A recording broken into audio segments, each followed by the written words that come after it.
Welcome everyone to Season 3, Episode 1 of Turning Laps with Mr. Smiley, presented by Edmonton International Raceway.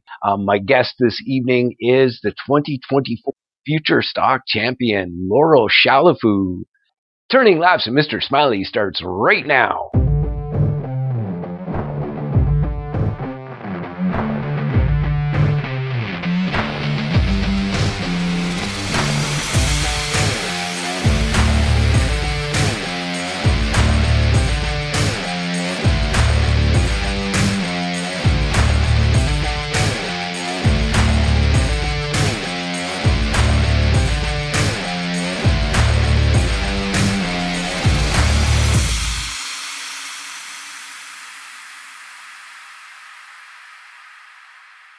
Don't miss your chance to see the most exciting, heart-pounding, adrenaline-inducing racing action. That is the NASCAR Canada Series, when Canada's elite NASCAR drivers return for the biggest racing event of 2025, the Napa 300 at Edmonton International Raceway on July 12th. The weekend kicks off on Friday, July 11th with live and local NASCAR Advanced Auto Parts Weekly Series action. Tickets start at $60 for both nights of racing action. Get your tickets online at edmontonraceway.com. Ladies and gentlemen, without further ado, our 2024 Future Stock Champion. Ladies and gentlemen, welcome Laurel Chalifoux to the show. How you doing, Laurel? Good. How are you? Like I said, we can't complain. Nobody listens when I do anyways. Yeah. So we're going to get right down to it. You won the 2024 Future Stock Championship, and it was a very tight battle between you, Ainsley Rusnell, and Lux Schmidt. And you ended up walking away with the title at the very last race of the season. How does that make you feel in your short driving career? It feels great. Honestly, even though it's been a few months, it still kind of leaves me speechless sometimes. But yeah, it's such a great feeling knowing that all the hard work my crew and parents have put in throughout this year of constantly things going wrong, it paid off, and we were able to not only compete in the championship but come out, the leader. That was really special for all of us, and it's a great accomplishment, and we're just super proud of it. And I did mention your young career. How long have you actually been racing at Edmonton International Raceway? So this past season was my third season. But like my first full season where we went to all the races, like my first season, I think I raced 4 races, and then in 2023, I want to say it was like 8 out of the 11 or 12. So it was also really fun to get to come and see everyone every weekend and just see where I stood in the championship, because the years before I wasn't as high up as I was this year. So it was a great time. I look back on this season so much, and I'm so grateful for it. So just so many memories from like all the other drivers and all of these friendships that like I still have even after the season has ended. Like it's more than just racing. It's great. And how did you get involved in racing? So my mom and brother and I, we would go out to EIR almost every weekend actually in the summer, because my dad pit crewed for Dawn. And so we would go out and we watch Donnie and go cheer him on, and just watch Dad being in the pits and helping out Dawn, and cheering, wanting Dawn to win, not wanting anything to happen to him. And that was like years. And then 2021, I want to say. We were out there, and I had never actually paid attention enough, apparently, to hear the future stock class until that one night. And I think you guys were like explaining that it was 12 to 15-year-olds, and that it was like this learning class. And I looked to my mom and I was like, I want to do that. And we kind of just laughed it off because I was dancing at that point. And we just never actually thought it would happen. And then I told Dad about it later that night when we were driving home. And then it was like a few weeks later, and he got home from work and was like, okay, so we're going to look at a race car, or like a future race car. And when I say, like, I just couldn't make any words, it was the epitome of speechless. And we went, and I started to like envision myself driving and racing, and it was like a light bulb in me where it's like, yeah, I want to race, I want to win, I want to be there, I want to be at the track racing. And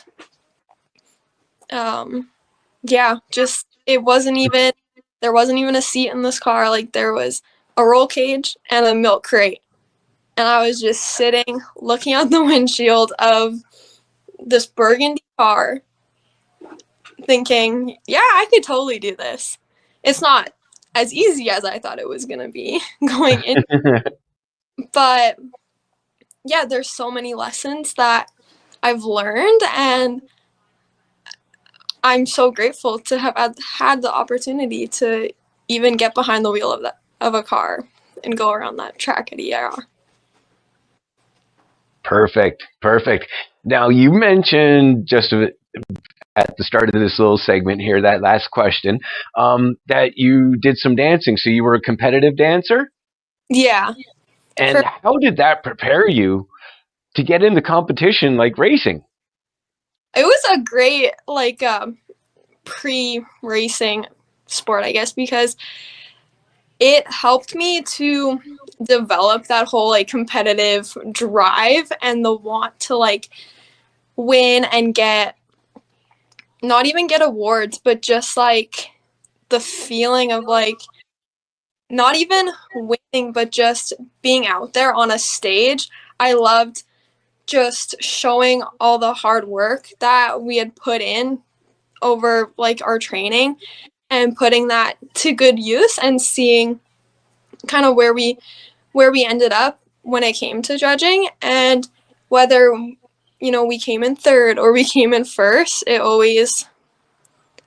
felt great. Obviously winning was the goal, and that was what we strived for, but just learning that you gotta help yourself. Like, you have to be the one to push, you have to be the one to want it enough for it to actually even become a thought. And that really helped even this year, because nobody else could have helped me drive. I had coaches and I had lots of advice, but ultimately it was me that had to have that drive to win and to want to do well to actually get there. So dance definitely helped in that regard, and was so much more just like the discipline and knowing that training is really what gets you to the end goal.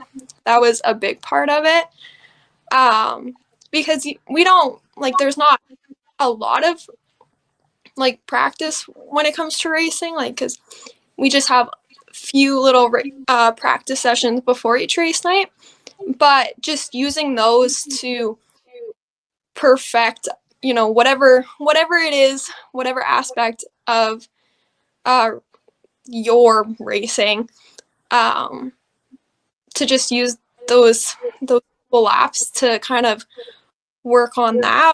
That was really useful because I'd always been told like training is what gets you to the end line, and that practice and just trying to get better. I think that was ultimately the thing that helped us the most. Right on. Now, you mentioned Don. That would be Don Lawrence. He's been a mainstay in the Thundercar class for decades. Um, he was your mentor since you started racing. So, how has he influenced your career so far? Oh, he is just he yeah he does kind of not everything, but he has been the one that has been with me and my crew and my family since that first race in 2022. And he's always just been there as a supportive figure, while also pushing me and, okay, let's work on your line. Like before we work on speed, we're going to find a line and make sure that this line is consistent. And even to this last season, he'd come out, not like whenever he was there, it was always, okay, you gotta exit lower, you gotta enter a bit higher, like whatever it was. He was just my second set of eyes. That, and just having him there when I came in from a practice or a heat, and to have that extra feedback and that trusted feedback, because he is so great at what he does, and like he has so many championships, so many laps under his belt, that, well, that's enough to make anyone kind of listen to him. But also like knowing him a little bit like on a more like family personal level also helped, because I didn't just trust him as a driver, I trusted him as a person, and I knew that he always had my best interest along with like the racing best interest in mind. But yeah, he helped me so much, not only with the driving, but also how I wanted to portray myself like outside of driving, during interviews and during meet the drivers, and just learning how to public speak. Like that first race and that interview, I think I said maybe 3 words. I was nervous to talk, and now I love interviews, and I love, just talking to anyone about racing or answer any questions anyone has, but also doing that in a respectful way and showing the discipline that he's helped instill in me. And that's also like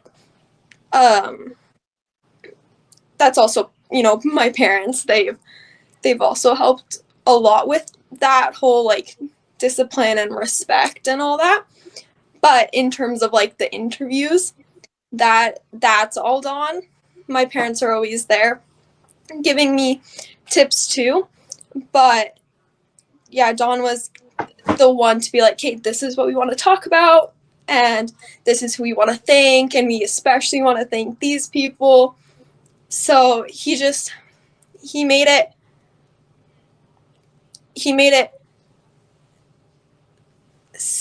I don't even, yeah. He made it fun, but he also made it mean something. So it was, yeah. I love that he's been influencing my racing career for the past 3 seasons, and I love that he's influencing the future, and that even though he's not as much of a coach now than he was 3 years ago when I was first learning, he's still always there as just support. And if I have a question or if he notices something, he'll let me know. And that's that's the best thing, just knowing that he's always going to be there. Right on. Great answers. Great answers. Okay, you just spoke about the future. What does the future hold in store for you racing out at Edmonton International Raceway and the race team as well? We have some pretty big plans for hopefully this next season. We are in the process of building a 29 Thunder car. But if whatever circumstance that doesn't get finished for this 2025 season, we've still got Rhonda Burgundy. We've still got her ready. Like she'll be able to run in the pure stocks, but we are hoping that the Thunder car will be done, and just starting at ground zero again with a new car, learning the ins and outs. But yeah, it's kind of up in the air right now, but it's very exciting nonetheless. I'm moving up to an adult class, which is in and of itself is gonna bring lots of new learning curves and lots of challenges, but I myself am very excited to kind of expand like my racing experience, and my parents are also very excited to try out a new car and try out a new class. And like our crew is just working their butts off to try and get this car done, and see, because we got the future stock pretty figured out. Like we knew if it transmission fluid or oil, and like kind of the ways that it ran the ways it ran.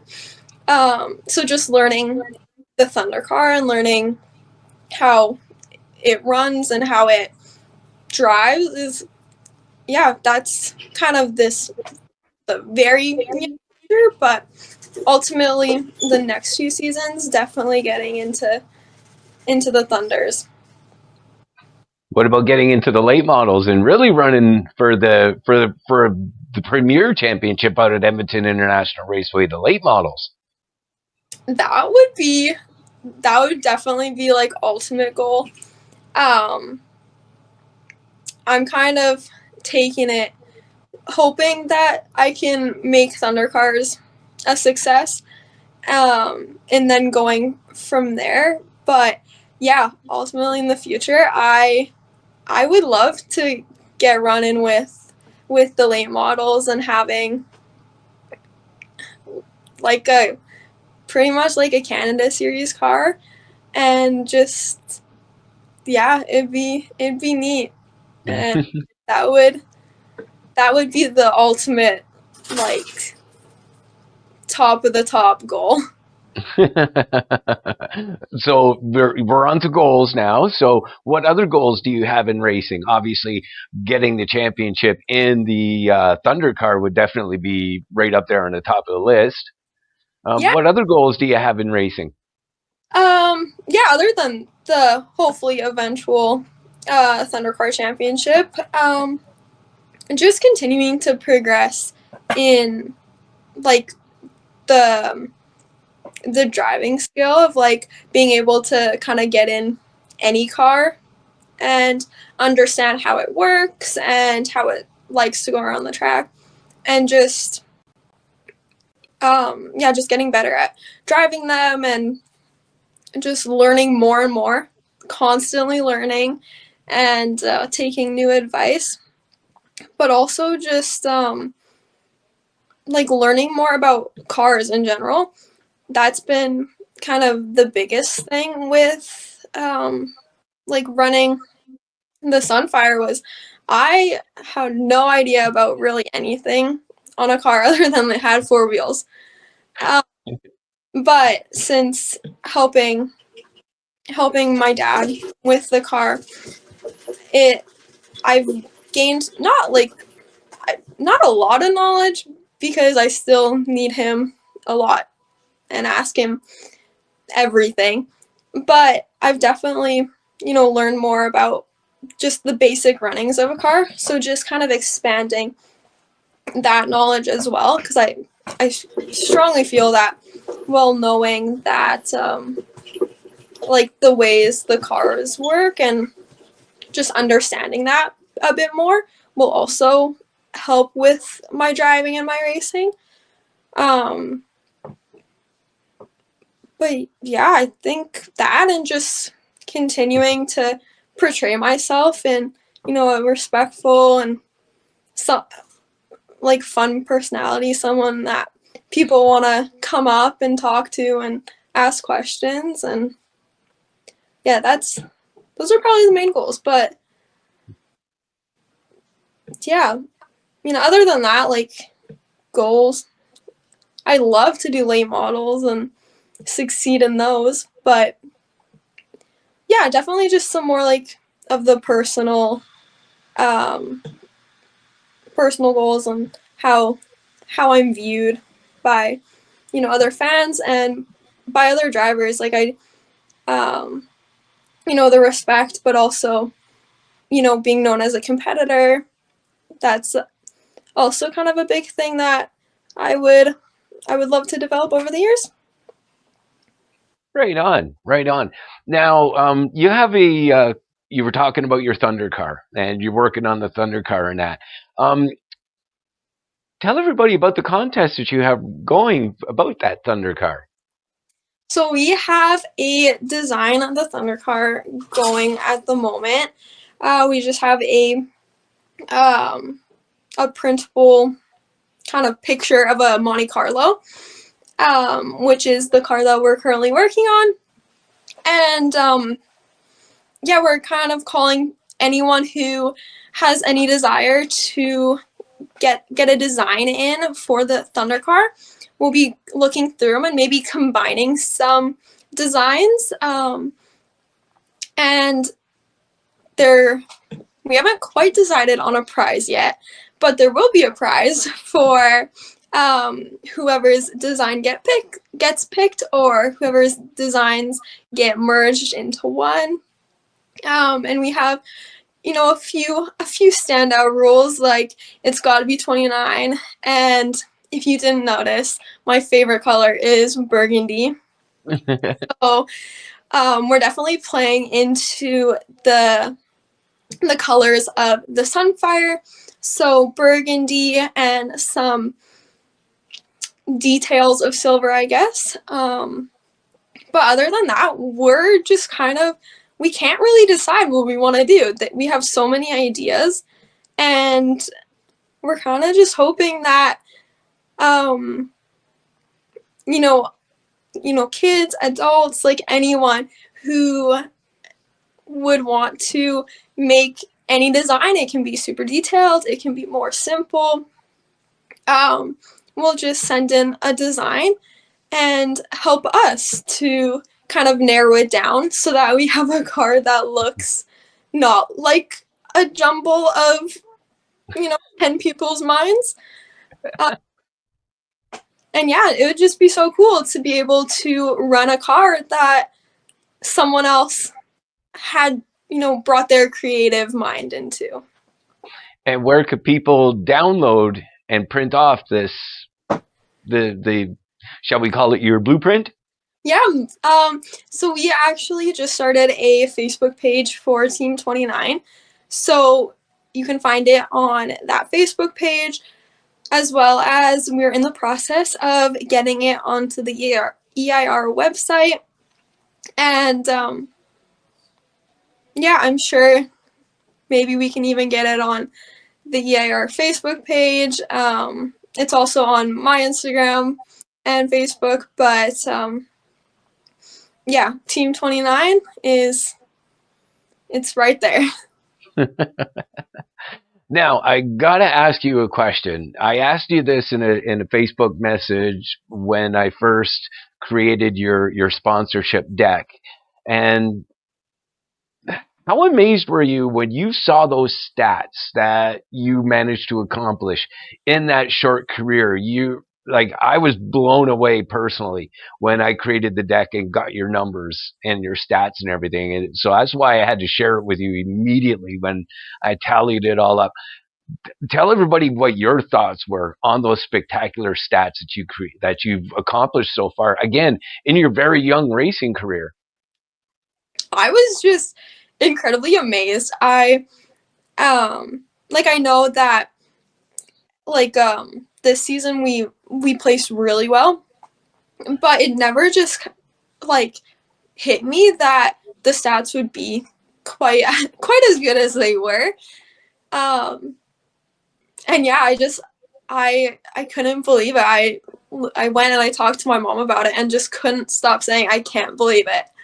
I can't that in 3 seasons they look like that. I was so amazed. And there's that pride that's also along with that, because we did do that. We worked hard to get a car running, and we worked hard to maintain that car and work through all the challenges that come along with the bumps and the bruises, and just learning how to drive it and being able to see that I've not only learned how to drive the car, but also to win and to place and to hold my own. It was just, yeah, it was kind of like a reassurance, I guess. It was really cool to see. Just to let everybody know, I just pulled up the stats off your deck here, and you have 7 in your short career. Like, you only did a limited season in 2022, not all the races in 2023, and all the races this season in 2024. You had 76 starts, 25 wins, 37 podiums. That's second and third place finishes right there for everybody that's not familiar with the podium finishes at Edmonton International Raceway. 12 top fives and 2 top tens. Like, just blew my mind with the stats. I just had to mention it out there to everybody. Yeah, that's even crazier. Like, it's one thing reading them, but hearing them actually out loud is yeah, that's But that's what you did. That's what you managed to accomplish again in your very short career. And there's going to be more and more seasons that's going to continue, and you're just going to keep adding to this consistently. I can just see it, definitely. I got a question for you about your dad. Is he ever going to hop in the race car? he he's kind of between it at the moment. Some days he's like, yep, I'm gonna go around Piers next year, I'm gonna be at the back, but I'm just gonna have fun, and I'm gonna have year dawn, and I'm gonna have you guys watch me and see if I can maybe decrease lap times. But he also doesn't know if he is gonna maybe do it this year or maybe in the next few years, because I'm not a very tall person. Not only am I short, but I like to sit very close to the steering wheel, especially when racing. Just comfort thing. So my dad, who is significantly taller than me, when he has gone in for parents races, he can't actually fully get his foot off the brake. So he's trying to figure out if he can move the roll cage back, or what way he can actually fit in the car. But yeah, I think you can definitely prepare to see him at some point, whether it's run race or whether it's a full season. But I think, yeah, I definitely think he's looking to have some of the fun that all of us drivers have out there. Awesome. Awesome. What's your favorite part about being out at Edmonton International Raceway, besides the racing, of course? What do you really enjoy about it? Oh, there's so many things. I love the facility. It's such a like smooth facility. It like all the volunteers and staff, they're just so great. They're so easy to get along with, and you don't ever feel like you're not welcome there. Along with just all the other teams and racers, it feels like one big family. Like you don't have to ever have to worry about being alone out there. If something happens, people are going to be there and they're going to make sure you're okay first, but they're also, you know, everyone's going to get together and try and figure out a plan for whatever happened to the car. And, you know, obviously all the fans that come out every weekend, once a weekend, whatever. If you're at a EAR, it's just a great fan base, and everyone is so nice and so eager to learn about racing or just like about who you are and want to know that they can do it too. It's not like a one size fits one. It's one size fits all. Like anyone can do it, and yeah, I think that's a big thing is people want to be out there, so they're having fun and they want to know. So it's such a great place to be.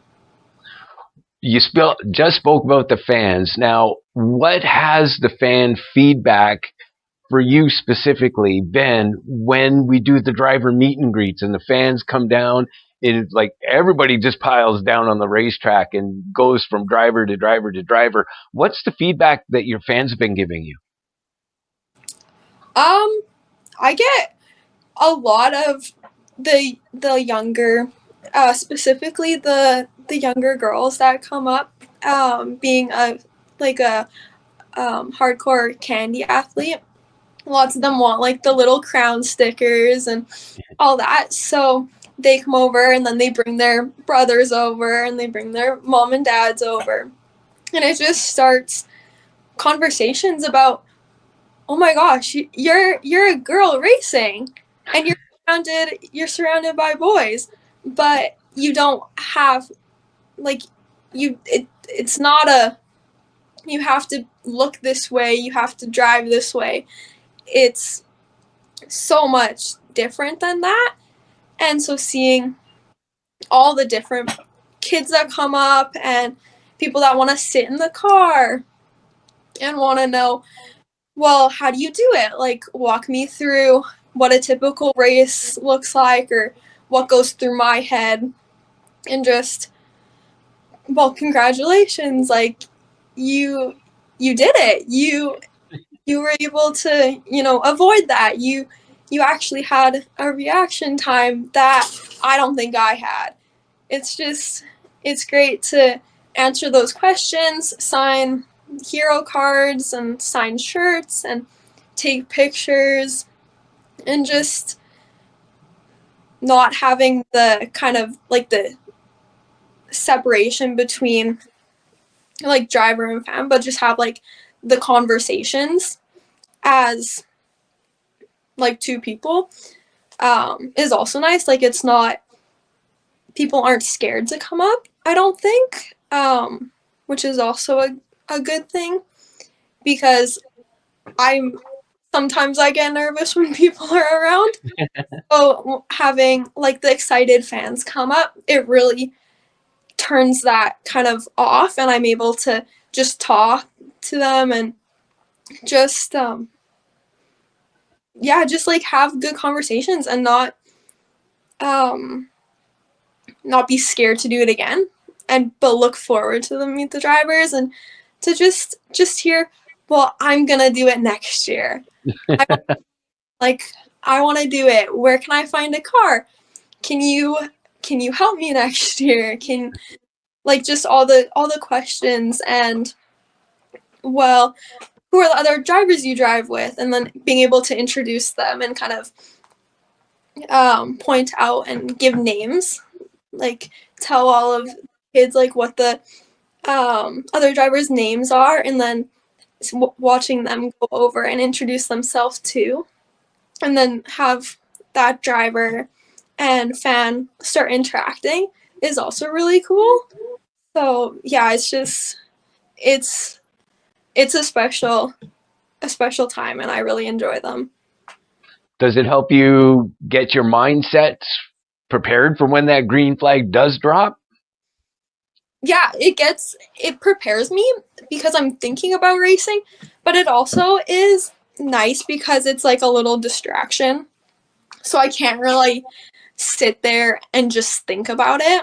I can't think about the lineup or sit there and overthink like, well, what am I gonna do, or like how am I ever gonna do that?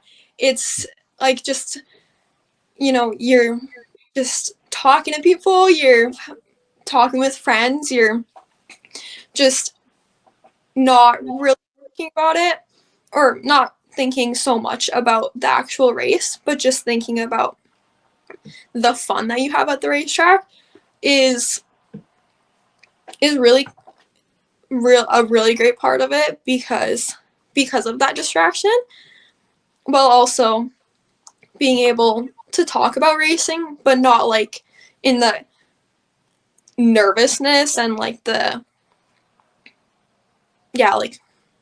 it's just it's a distraction, and it's nice to get your mind off of the nerves, because I definitely, when there's a few minutes before we actually get in the car, I'm definitely sitting there going, oh my gosh, how do I ever do this?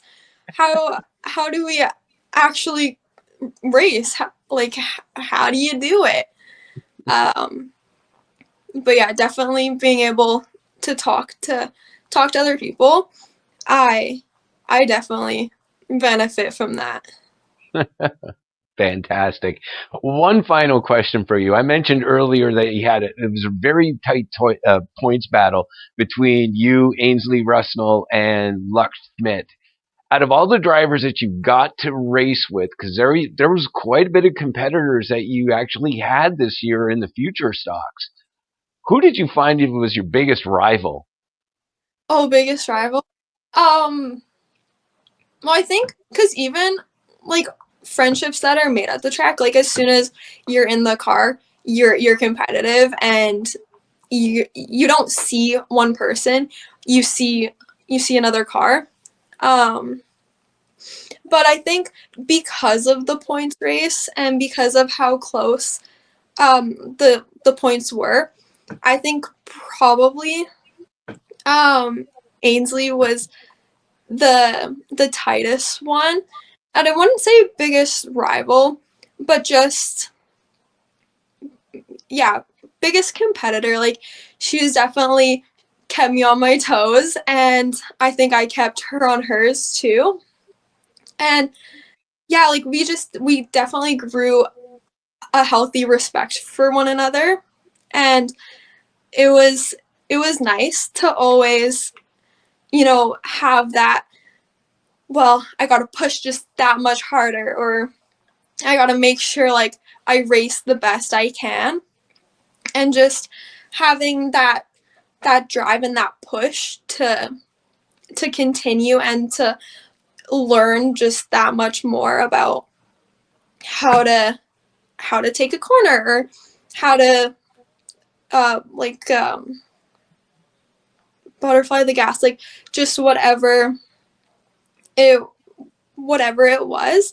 um I think, yeah, just knowing that we were so close, and that one mistake could have kind of ended that for one of us. I think that definitely made us the made us kind of the not the biggest competitors, but yeah, I'd say she was probably the one that I I grew the most with. Like, we definitely learned off of each other, and it was great to have like not only multiple people, but a couple people, including Ainsley, who were always there, just pushing harder, which made me push harder. And like over the course of the season, all of us got so much faster. And just watching videos from the first race to our last race of the season, we just were so on it. And I think it made us all better drivers. And yeah, it wasn't a bad thing that we were biggest competitors,